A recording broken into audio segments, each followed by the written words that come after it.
Hi, so in this video, I'm going to give you a quick overview of BoloForms Notion integration. So over here, I have a sample question form, and let us say I have this Notion database. So it has the newsletter, the web link, publisher, topic keywords, and so on. What I want to do is I want to add new newsletters to this, but I don't want to fill them manually. I just want to give everyone a form, and after they submit an entry in the form, it should be auto populated to this Notion database. So let us go over it. If you go into the dashboard again, click on the integrations tab and now click on Notion. It will firstly ask you to connect your Notion account. Click on connect to Notion. It will ask certain permissions. Then you need to select the pages to whom you want to give BoloForms the access. I want to give it to the newsletter hub.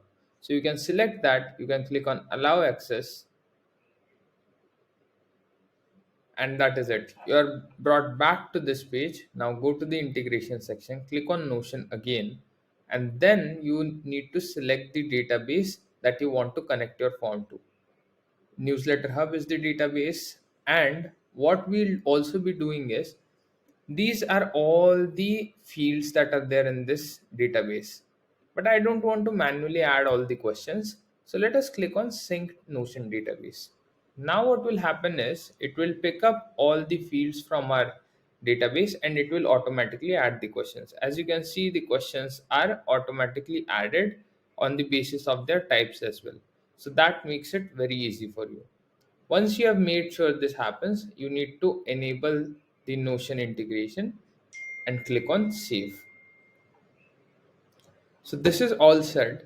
Now you can simply share this form link with relevant people. So let us fill in the newsletter as BoloForm. So as we can see, there is no newsletter as BoloForms over here. Now let us quickly go to the form.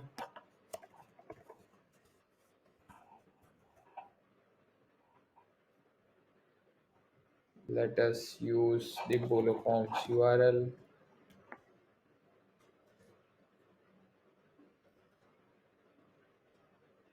Let us simply paste the same URL everywhere. It is productivity, disregarding business, tech, and let us submit this form. So once this form is submitted, firstly, if you go back to the dashboard, you will be able to see the form over here. Okay, so just give it some time. So the response is clearly seen over here. If you see, the form response is seen over here. Now let us go to the Notion database and check whether BoloForms is added or not.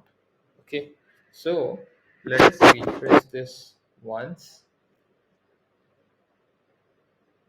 and over here what we need to have is a link for BoloForms. As you can see, if you click on open, these are the details that we just filled out. It is automatically populated in the Notion database. So that is the newly launched BoloForms Notion integration. Feel free to use it. Let me know if there is any other thing that you want, any other features that you want. More than happy to integrate it. Thanks a lot.